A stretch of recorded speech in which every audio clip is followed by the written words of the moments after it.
What is consciousness? And what does it mean to truly live life awake? Welcome to Clarity to Consciousness, a podcast where we transcend beyond stereotypes, embracing a deeper understanding. I'm your host, Kristen Griffiths, a fellow seeker on this path. Join me on a journey as we dive into conversations with experts, unraveling stigmas, and expanding our awareness to something profound.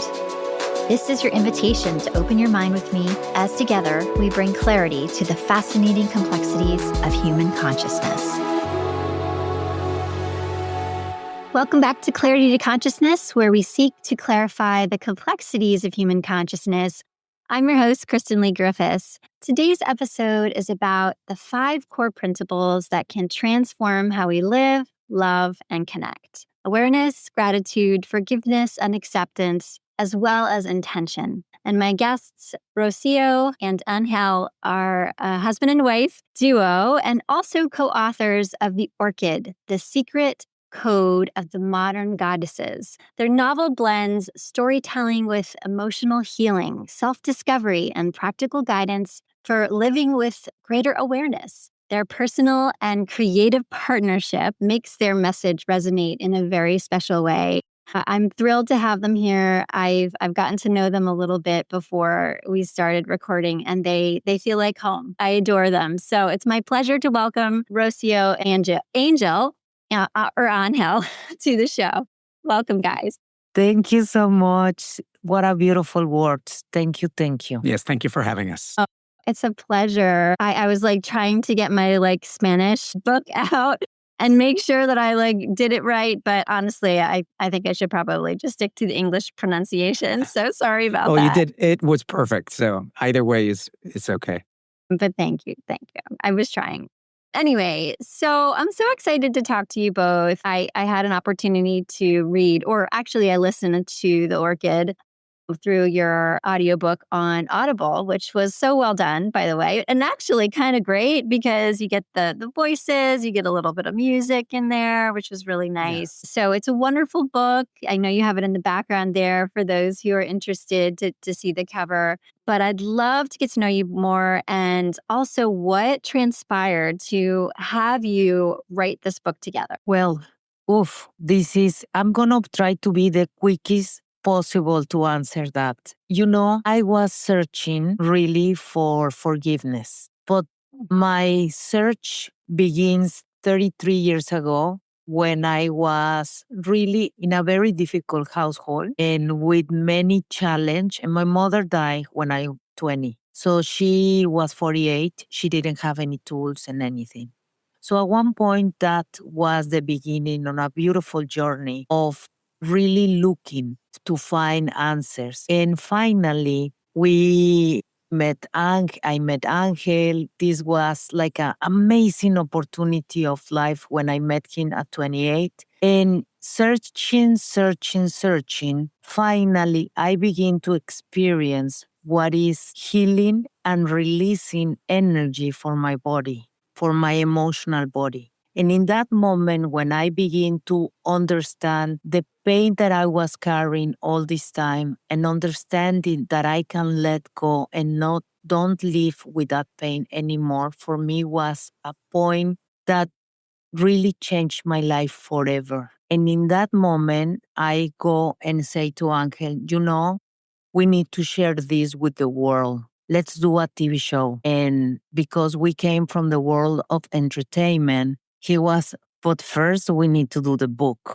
And was, okay, let's begin in a journey which we didn't have idea to really deliver a beautiful story of power, transformation, and possibilities. And that's how we begin this amazing journey. It's beautifully shared. Angel, what was going on in your life at the time that inspired you to be a part of this book? Well, look, I think throughout my entire life, I had been someone who, for whatever reason, always had wise words to say or share. However, when Rocio was looking for forgiveness, we had invested money, lost, and I was able to let it go. And she was not. And so when she would ask me, but how did you help me? All I would be able to say was, let it go. because for me, that is somewhat easy to do. And I thought that that's how other people would experience it. And after the pandemic, which obviously impacted the world, and so we were quite introspective, and we began a series of activities, including doing a master course in spiritual psychology, reading hundreds of books. We were doing this online, but in separate rooms, right? So that each one of us had the opportunity to do it by themselves and have their own process and so on. We just started observing a major change. And this coincided with my exit from a corporate job. I was in the world of entertainment as well for 30 years. And so all of a sudden, the emptiness left behind by that exit was filled with a search for something more profound within. And as we dove in and we became better people individually, like literally we saw each other improve for all of the reasons that one can imagine. You take more responsibility for your actions, for your words, but all of a sudden our marriage became better and our kids started acting differently. So the world, this bubble that was our home and our environment, started to feel quite different. And so we were noticing it, and we had each other to validate it. That helped a lot. And so this is what was going on at the time. It was looking for change, encountering a series of opportunities through learning, education, and so on, and then experiencing that change at a profound level. That's what was really happening at the time, just before we decided that we wanted to write the book. Let me say something, because you have in him a person who always has the glass full. And in me was always that person who has the glass empty. So imagine being with him for 20 years, looking at him that really he is having fun. And I don't understand for what reason. He was always happy, content, nothing bothers. And in my case, I was in the top of the world and I was not enjoying that. So really, when I begin to understand how to do it, for me was really important to share. Yeah. What I love about what you just shared, and I look at it through the lens of my own life. So what you did together was you grew together as a couple, did your own growth journeys, but you did it at the same time. And I think that probably really helped. You said your marriage improved. And I feel like, and I'm not saying this is true for everybody, but for me, I think I went on that journey alone. And I didn't even realize I was going on this journey, but I just was in search for more. And I think that almost created more of a distance in my relationship with my husband at the time, because I think we grew apart and ultimately ended our marriage. So it just made me think of that, a contrast between our situations, and just, made me wonder, I wonder if that is a big part of the difference in how our marriages ended up. Well, I was going to say, I now believe that everything happens for a reason. I used to think that it was, 10% what happens and 90% how you react. But really, it's 100% how you react, because everything somehow is intended. And so I think in our case, that's what we needed. And in your case, that's probably what you needed, right? Had you been in a different situation, it might have been entirely different. And so it helps. It's been challenging, without a doubt, but it helped. And I think, our relationship began, Kristen, working together 25 years ago. And there was an incredible amount of respect for one another, because our first love was professional. So, and we had seen both each other at work at our best. And that has always been at the core of our relationship. In fact, we've had our ups and downs, but we've learned to be honest with each other and ask the question, are we still good together? Is the sum of the two greater, right? Is the sum of 1 and 1 greater than 2? Because if it is, then this is worth keeping and worth working for. And that has always been at the center of our marriage, even at the times when we weren't conscious and aware of as we are now.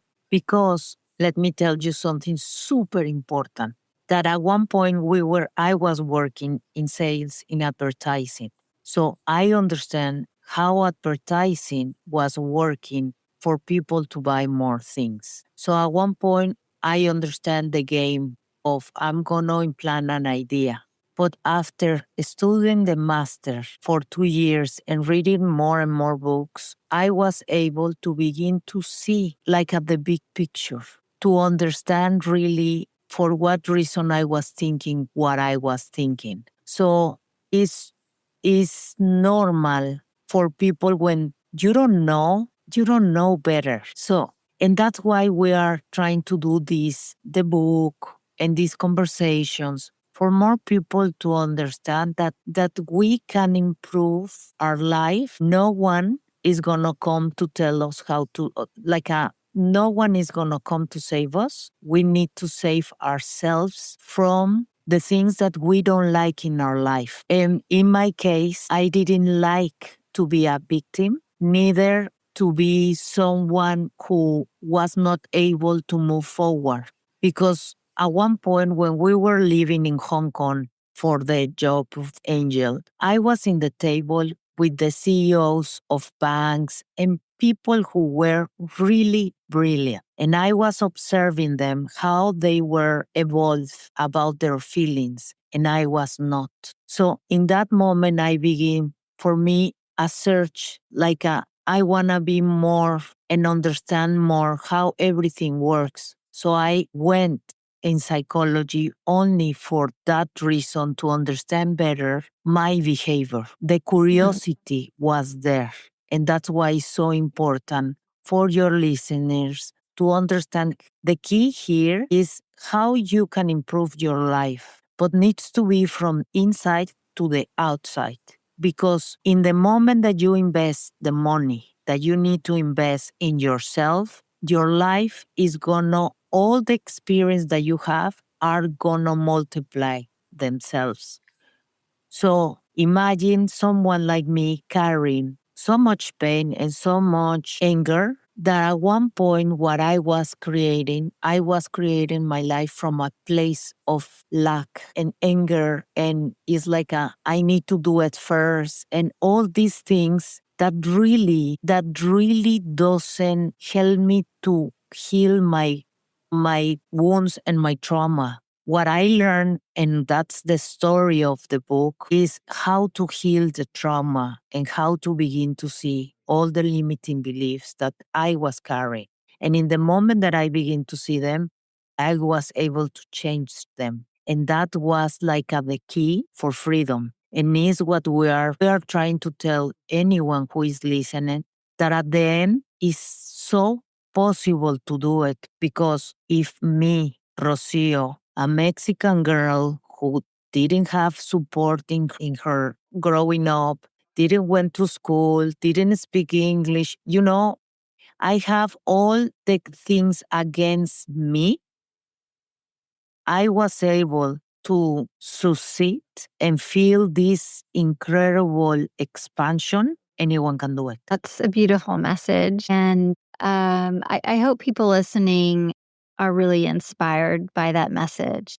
And while my path was different, I was like you in a lot of ways. We're feeling a victim to my own life in a lot of circumstances, and principles such as this that you talk about in the book really helped me as well. But what you've done is you sort of organized them in a logical path and created a story around them with beautiful examples in the characters that you created of what these paths could look like depending on each person's circumstance. So I'm very excited to talk about these principles, and maybe you could kind of explain a little bit about the intention for the book to show these principles, and then the ultimate goal for the book. And just as a reminder to the audience, the principles that we're talking about here are awareness, gratitude, forgiveness, acceptance, and intention. Thank you. Look, Kristen, as we were changing, we wanted to tell our story. Everybody wants to say, this is how I changed. This is what happened to us. And then all of a sudden we said, my gosh, there are so many great self-help books out there by really, recognizable people. What's going to make ours stand out? And so we decided to move away from that, away from making it our story, and tell a fictional story instead. So what you read in the book, it's really Angel's and Rocio's story told through the eyes of 5 women. And essentially, these women are all at different crossroads in their lives, right? You have a sexually abused model. Rocio and I have been very open. Both of us are survivors of sexual abuse. Rocio as an adult, I as a child. There is a woman who is angry with the world because she had to fight tooth and nail for everything that she had. Sophia. There is another woman who is divorced and has not been able to get over it. Both Rocio and I come from, single parent homes in which our mothers had to struggle in order to bring us, and even in some cases, as Rocio has shared, was quite difficult and, suffered the consequences of that. There's another woman who's at the top of her game and cannot enjoy it. As Rocio mentioned before, we've all been there. And there's a woman who is gay and has not told at 30-something to her parents that she is so. And in her case, we're not gay, but we, like many people, hide behind a facade because we want to be accepted.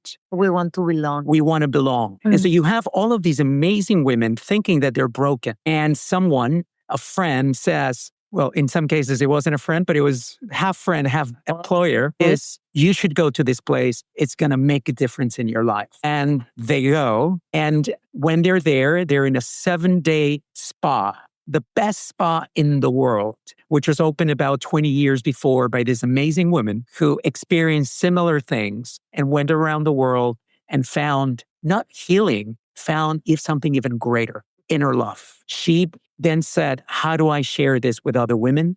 And so that is the Orchid, right? The Orchid is the destination. So across these 7 days, they're going to learn these 5 lessons, which you've mentioned. And the way we break them down, it's really in 3 stages. Stage number 1 is become aware. When you observe something, when you begin to pay attention to those things in your life, whether you like them or don't like them, but begin to pay attention to them, you can then all of a sudden single them out and do something about them if you wish. So observance, awareness is the first thing to do. Then stage number 2 is if you want to change them, we give you 3 amazing tools that they are highly underutilized by the average person. Gratitude, forgiveness, and acceptance. And we can go into what that really is at a deeper level. But when you enter into those forces, something happens within you and it starts to change you. And the more you use them, and the more of a professional you become at using these tools, like a handyman knows his tools, the better and the more influential they will be in your life. And when you use them and you recuperate the energy that you've been given to so many different aspects of your life, and you're almost recharged, right? You just have more energy because you're not giving it to things that are not necessarily important for you. Then the invitation is, what do you want to do with it, that newfound energy, which is energy that you were giving away, gifting away, if not wasting away? Well, for whatever you want, for your dreams, for your projects, to live the fullest, most complete life that you can live. And that is the novel. It takes the women through this journey. And what we found is that it's having a really beautiful effect on people. So you talked a little bit about what happens after awareness, and maybe without, giving away everything that's in the book, which, and it is so beautifully written. And we were joking before this. It's like this is not the White Lotus. Right. Although there's some similarities, like think of this as more of like Eat, Pray, Love if you had to like associate a movie to it, right? Yeah. But so you talked a bit about gratitude and forgiveness and then acceptance. Can we start maybe with gratitude without reading the book? Can you give us some tools to help get us in that place of gratitude, to start feeling that shift once we've become aware and conscious of a shift that needs to occur? It's important that at one point, when you are in the most difficult part of your day, change your perspective. Instead of, this is very difficult, let me begin to find the good things that are in my life. Because in that moment, when you begin to experience, okay, this is a difficult situation, but let me focus on what I have that is working. So you begin to focus in yourself. For example, I have two legs and they are working, so I'm grateful for my body. I'm grateful for my kids, for my household. I'm grateful for how important is for me to stand up today because everyone is gonna die at one point. So this being here is a present. So if you begin to change the way you think about, okay, this is life and this is whatever, you begin to see life like this is a present and I'm gonna begin to be grateful for all the beautiful things that I have. And at one point can be maybe things that you possess or a friendship. So all these things help you to really focus your attention in the things that are going well in your life. And when you begin to experience this emotion when you were a little kid and they tell you it's gonna be Christmas, and really for the majority of people is celebration, happiness, present. It's like this feeling of, wow, is the time of the year. So that help you to change really how you feel about the present moment and what is important. I don't know, you want to say something else? Yeah, no, I want to add to that. Some doctors today are choosing in situations in which someone has cancer not to mention the C word. Because the moment that you mention the word, it comes accompanied by a series of ideas and thoughts that almost allow for the disease to become bigger and stronger within you. It debilitates. Yes, because it's almost like the opposite of the placebo effect, right? The same is true with anything that we do in our lives. And so I am pretty sure that someone listening right now is saying, well, that's ridiculous. I'm going to start giving thanks and all of a sudden everything changes. Try it. Hold back those thoughts. Now that can't be. And allow yourself for 5 minutes, 1 minute at a time, but just go around and start giving thanks for everything in your line of sight. I give thanks for the cup on my desk. I give thanks for the coffee that I get to drink every morning. I give thanks. Gratitude, and this is where it gets tricky. We simplified it so much. I give thanks every day, but do you feel thankful inside? It is the feeling inside. It is the entering into that vibration that actually makes the difference. And the only way to enter into the vibration is to stay in it long enough. And that's why we say do it for a few minutes. Have a list of things and start with those things that are easy to be thankful for, right? Because we all have things that are easier than others. And you will start feeling different. We practice it at home as if it was life or death. Sometimes we're in a difficult place and now we have the language between us. And so one is supposed to say to the other, do you want to go into gratitude? And it's like, yes, of course, right? Because we know that it starts to shift and we've seen it work on ourselves and our daughters. And in fact, it's not uncommon in our house for us to say, lay on the floor. You have to say thanks. You have to give gratitude. And you hear a shift in energy after 5 or so minutes. What was heavy starts to dissipate because where there is gratitude, there is no space for any other heavy emotion. And that's how it works. That's why in the book, we invite the women to give thanks about themselves, about the things around them, because we know that it starts to elevate their energy. And when you elevate the energy, any idea that you have, it's starting from a higher ground. Any thought, any creation, even a difficult situation is better if you do a gratitude exercise before it, because you're starting from a lighter energy. And surely that's going to make a difference. And that's why it's so important that you know yourself. Beautifully explained. I can vouch for this. I am a big practitioner of gratitude as well. And I mean, I can, guarantee that if you spend some time thinking about what you're grateful for, you will feel better if you give it long enough. So I love what you shared there. Thank you both. So we talked a little bit about forgiveness. Forgiveness is really tough for some people. And I've seen mixed even experts have mixed opinions on forgiveness. I think it's so beautiful how you explained it and talked about, the gift of forgiveness for yourself and what it does for yourself. Can you talk about how you define forgiveness and how people might do it in a way that feels freeing and not so forced? Because I think that's what people struggle with. It's like, well, what somebody did is so horrible. Like, how could you possibly forgive? Like, and it almost feels insulting to even ask somebody, but maybe you can kind of help reframe it for people. Look, I think that in the moment, remember, this podcast is about consciousness. And consciousness is for what reason you think what you think. And in the moment that you begin to question all the things that you learned before to this moment, really open the door to begin to create a space for new ideas. And new ideas, an idea was for us, at least in my case, when I understand that how important is to really let go the story that happened 5 seconds ago.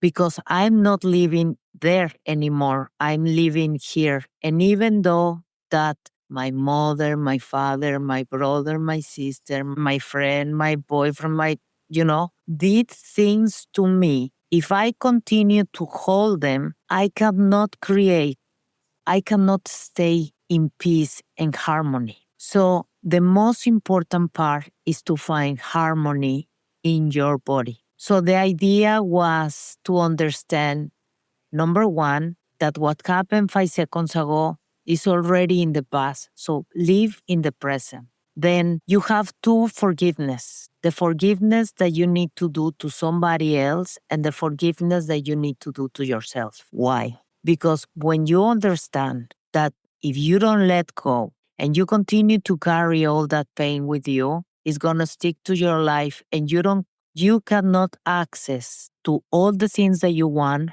because you are not letting it go. The grudge, the heaviness, the angry, the wrongful, for me was very incredible in the moment that I was able to forgive men for the wrongful that they did to me. In that moment, I begin to see how beautiful they were and all the things that they didn't know better. But I begin to understand that the most deeply was to forgive myself about carrying so much pain for so long time. But I didn't know better, and neither my parents and neither the people that they did the wrong to me. We've been conditioned in a society to think that we need to carry this grudge forever. And at one point, I was doing what society told me to do. But I was getting sick. I was getting depressed. So it was very difficult to continue with that way of thinking. So when I learned this way of thinking that, let go and what happened 5 seconds ago doesn't matter, for me was my key for freedom. That's the way I put it today. I'm sure you're going to have something beautiful to say. That was beautiful as well. Thank you.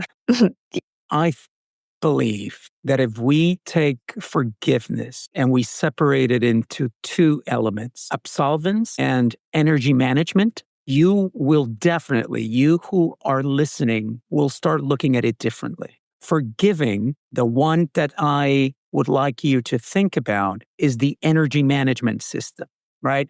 Not about the other person, the situation. Those will, I promise you, take care of themselves. I want you to first take care of yourself. It's like you moved out of an apartment, but you're still paying rent, yet you're not using those services anymore. In fact, you hate the apartment. You're paying rent in the new apartment and you're paying rent in the old apartment. And people ask you, but why do you keep paying rent? Oh, I don't know. I feel like I have to, because that is what happens when we're living in the past. Every single thing that we continue to think about, every single person that we dislike, by the way, that we're continuing to send feelings to and ideas and emotions, is taxing us. And that's energy that you're giving away and wasting away that you can be redirecting for doing amazing things. So for me, the moment that I kind of enter into a new concept, I forgive now almost automatically anything that happens. Why? Because my energy is way too valuable to give it to something or someone that does not deserve it, that does not know how to use it, or that is only going to waste it away. And so my energy, it's like getting up in the morning and saying, I have 10 gold coins every day. And those are going to be for all the projects that I have going. But you have to pay for every interaction, every thought, and every idea that you have. If you start thinking at life that way, you're certainly going to be more careful with your thoughts and ideas and interactions. You're not going to give energy and time to that person who just took your parking spot just as you were about to get in, right? Why?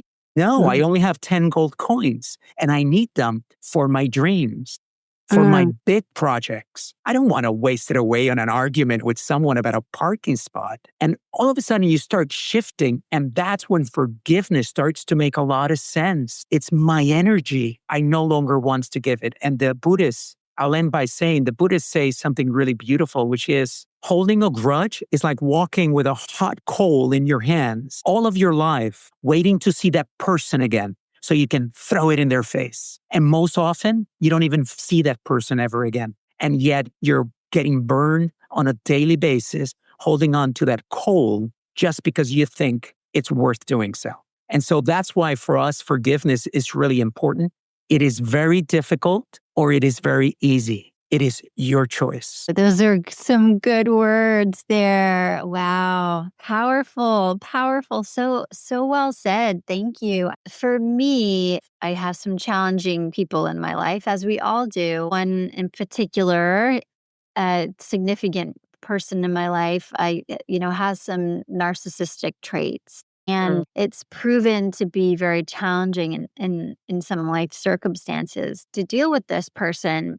And one thing that's helped me, and I'm not saying this is going to help everybody, but it has helped me in case it helps anybody else out there, is to really think of them being my greatest teacher, and think of them, if we believe that we choose our life path prior to coming to Earth. And that includes who will be our greatest teachers, even if it's through the challenges that they create in our lives. There's some, going back to gratitude, I can in some ways be grateful for them, especially if you think about it in a way that they chose a very difficult life for the sole reason to teach you a lesson and to help you grow. It's like being on a reality TV show and like, all right, fine, I'll be the villain just to like make it interesting, you know?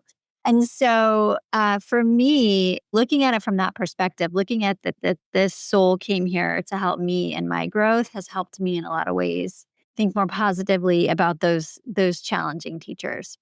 But I really appreciate what you said as well. I think it's so important. We like your definition as well. It's something we practice, and certainly we believe that everything that is around us is here for a reason, to teach us something.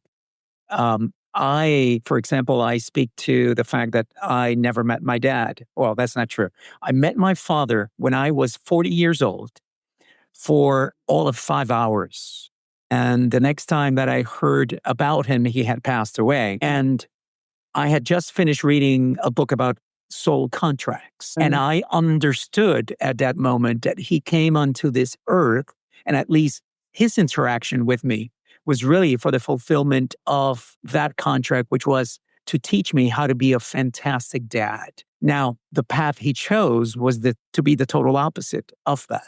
But I understood that at the moment. And really, all I can say is that I found peace with that. And I believe that when you do start looking at life and your experiences that way, it starts to show itself in such a way that you really do understand the teachers. Sometimes they're your parents, sometimes they're your significant others, sometimes they're your kids. So yes, we are surrounded by teachers. And the sooner you learn the lesson, the sooner the contract can be voided. That's really important. You can cut the string to that contract and say, my contract is fulfilled. Let this end now. But you have to really, at the core of who you are, learn that lesson. Yes. Well, moving into the last two principles, which is acceptance and intention. Can you talk a little bit about the importance of these two concepts and how it kind of rounds out the growth? I want to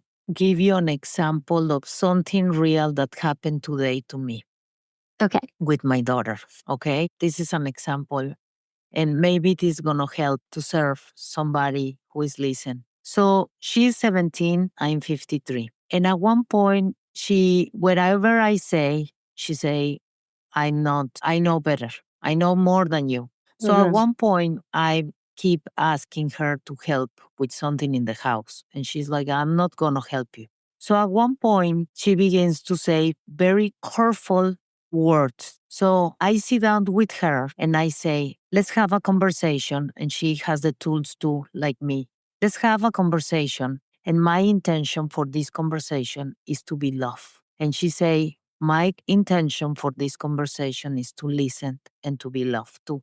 Perfect. But the most important part for me was that at one point I saw two Rocios, okay? The Rocio who grew up in a household without help, without support, without anything, that was hurt, okay? So I accept that. And then for the other part, you have Rocio now. Rocio who is clear and who loves her daughter deeply and doesn't gonna take personally anything that she's gonna say because she cannot touch me anymore with words. I know that she doesn't know better. So I try to explain her that the only thing that I want for her is I want to support her and love her. Okay? So this is the Rocio.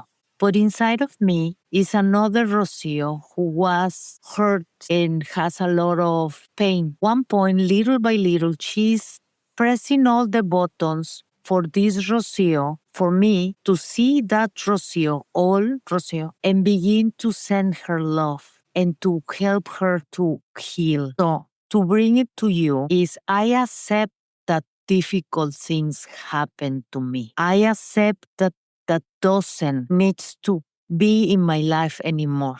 Okay? I'm gonna send love to that Rocio who lives inside of me. He is a inner child, is anything. So I was able to explain to her that she needs to have responsibilities in the house because I'm teaching her. But I'm teaching her from a place of I want you to win, give you love, to understanding. So she saw that at one point she's gonna say difficult words that this Rocio is gonna have a reaction, but that doesn't define our relationship today. So my intention is to support her and make her the best person possible in the universe. You see, with a place of love, understanding. So from this Rocio, I'm aligned. My thoughts, my words, my feelings, and my actions are coherent. Coherent. But the other Rocio, oh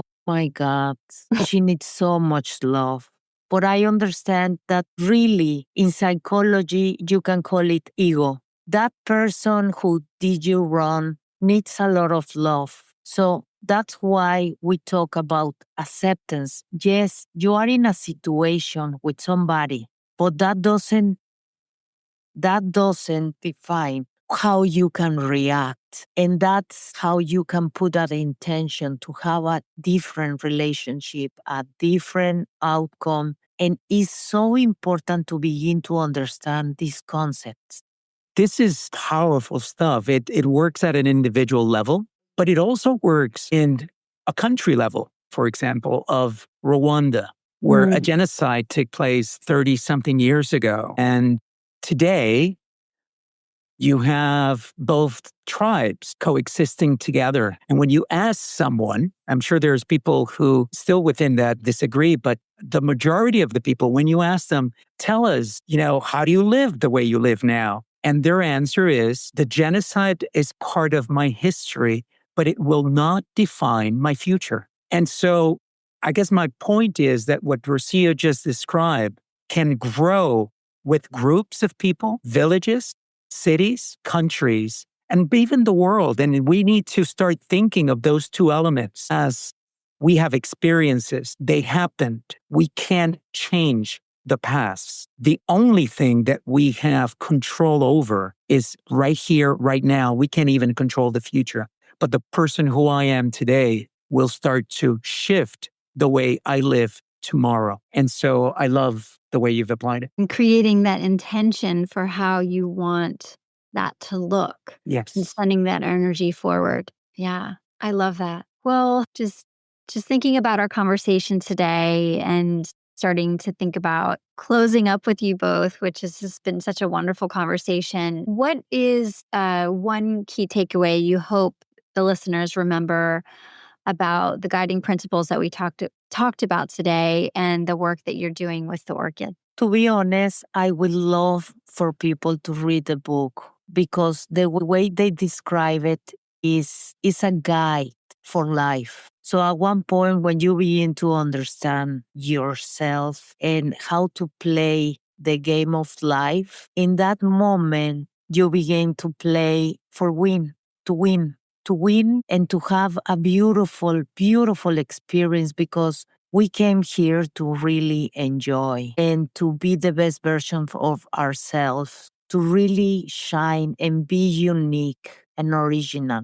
So that's for me my invitation for anyone to take it. And it's like invest in yourself because in the moment that you do, everything change.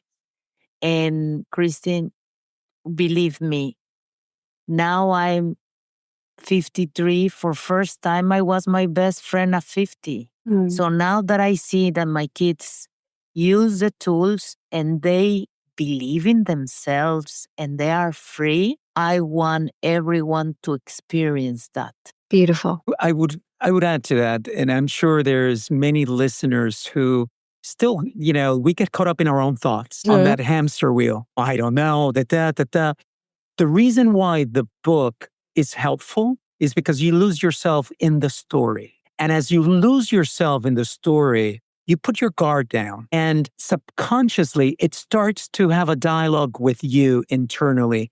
And we've had people that say, oh my gosh, I remember something that happened to me as a child that I had locked away. We have another person who said, it got me out of my depression. Like all I needed was this push and it just pushed me out of that box, which later I realized didn't even exist. And so the invitation is read the book because it might just take you along on a journey that you've had difficulty with, but here is done without judgment, with incredible amounts of love. The book was also written in a way so that 10% is really the drama in the women's lives and 90% is really all they're learning and doing to get out of that drama so that they can succeed. And the final thought that I would have is we've been conditioned to believe that we don't have power, that the power is outside of us, that there's so much against us. And yes, there is, but it's also true that you are powerful, incredibly so. And if you start using your energy differently,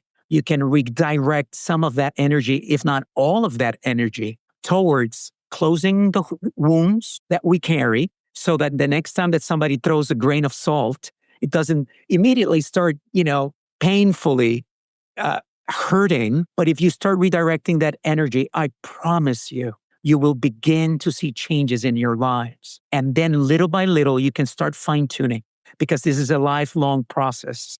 You start to change and you learn and you grow and you expand. Sometimes you take a setback. Sometimes your 17-year-old is challenging you and there's a little bit of a setback, but you start to see it early and you start to know which is the tool that you need at that moment to get ahead and come back ahead. What you said reminded me of a time when I was in a dark place. It was after my son was born and my hormones were all over the place. I probably had an ego death of like, who the heck am I anymore? I mean, I'm a mom now and I don't know. There's a lot that didn't make sense. And I can imagine finding the Orchid. If somebody gifted me the Orchid at that time, I think that would have been incredibly helpful to get me out of some of those dark places that I was in. So if you're listening to this and you know somebody or you yourself might be experiencing some of that like I was, I recommend that book very much so. And I have a little somebody who's peeking in. I'm still recording. This is the best. And Kristen, I would add that for any man who is listening, this is, even though the title says, the secret code of modern goddesses, this is anything but a book for women. It is a book for human beings who need to get in touch with their emotions and who are at a place in which they need a shift in their life.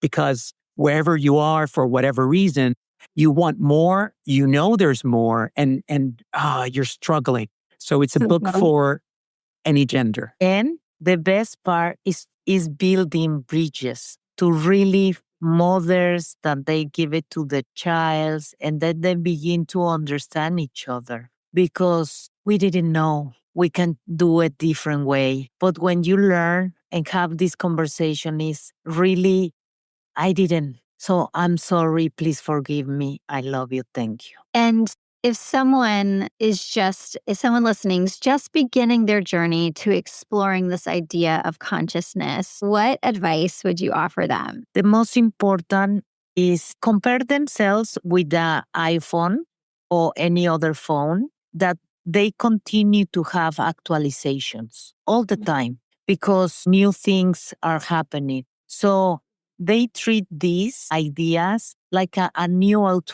actualization that they can do for themselves. So it's great to understand for what reason you think the way you think. And in that moment, whatever you don't like, you can change it. I would say, listen to that voice, follow. There are so much information available today on YouTube, on podcasts such as this one, books. Allow your curiosity to take you. There's something really powerful within us. We've called it by 1,000 names. We've given it all sorts of names, and it's been part of religions. It's been part of so many different conversations. That voice, that something, intuition, whatever you call it, is inside of you, and it's guiding you. It's putting breadcrumbs in front of you. Give yourself the opportunity. Allow the curiosity to take you on your journey. Because one of the things that I've learned is that you come with an incredible amount of questions to this life, and all of the questions are inside of you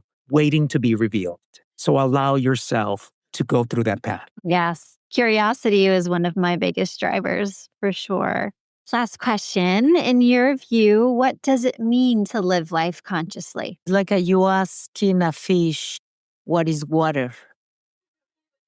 And in my case, for me, is staying in love. So help me to understand for what reason I think the way I think, what I say, the way I feel, and the way I act. So finally, it's like I'm alive. Thank you to understand consciousness that I can create right now. I'm creating what is going to be 5 years of, I don't know. So it's be in the present moment and understand that I have choice of how I'm going to act in my next moment. And after being so much in sadness and guilt, when I begin to, right now, I know that I love to be in joy and wonder and love. And is changed already my trajectory in life. That's why we want to share it with everyone, because it's for everyone here to enjoy. For me, I would go back to the example of the energy management system.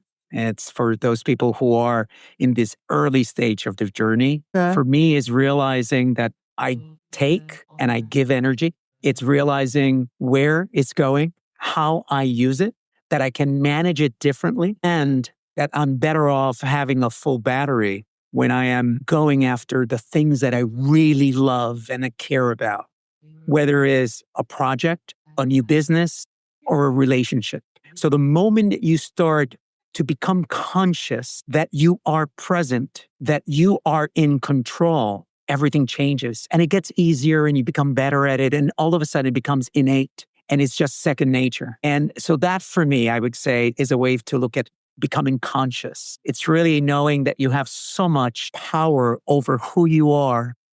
And all you have to do is practice it. Rocio and Angel, thank you so much for joining us today. This has been such a wonderful conversation, and I love what you had shared about these principles and being so open about your background and why you chose to write the Orchid. Anything else you want to share before we part ways today? So We will love to Yes. read the dedication of the book. it really summarizes what the book and our goal in life now is all about. And it says, to all who journey through these pages, may you be inspired to rewrite your own narrative and live a life of love, free of limitations, and enriched by the knowledge that you are powerful beyond belief. Such beautiful words. Thank you both so much. And for our listeners to learn more about the Orchid and the powerful journey that you'll experience listening to this story, visit theorchidbook.com. And you'll find not only the book, but also the resources that Angel and Rocio talked about today and ways to practice these principles that we had discussed. So thank you both so much for being here. It was really an honor. You're both adorable and such a beautiful couple, and it's so nice to see an example of a beautiful couple. And so thank you so much. And to all you listening, thank you so much for listening. Please share this with somebody who might find value in it. Once again, I'm your host, Kristen Griffiths. And until next time, stay curious, live consciously, and keep seeking clarity. Much love. Bye for now. Before we part ways, I want to express my deepest gratitude to each and every one of you for tuning in. Your curiosity and openness make this journey all the more meaningful. As we navigate the realms of consciousness together, please follow our podcast for more captivating conversations. If you enjoyed what you heard, why not share the love, rate and review on your favorite platform, and help us reach more seekers on this enlightening path. And hey, the conversation doesn't end here. Dive into the show notes for additional insights, resources, and details about today's discussion. Your journey to clarity continues beyond this episode. Thank you so much for being a part of the Clarity to Consciousness community. Until next time, stay curious and keep exploring the boundless possibilities of your consciousness. Take care and much love to you all.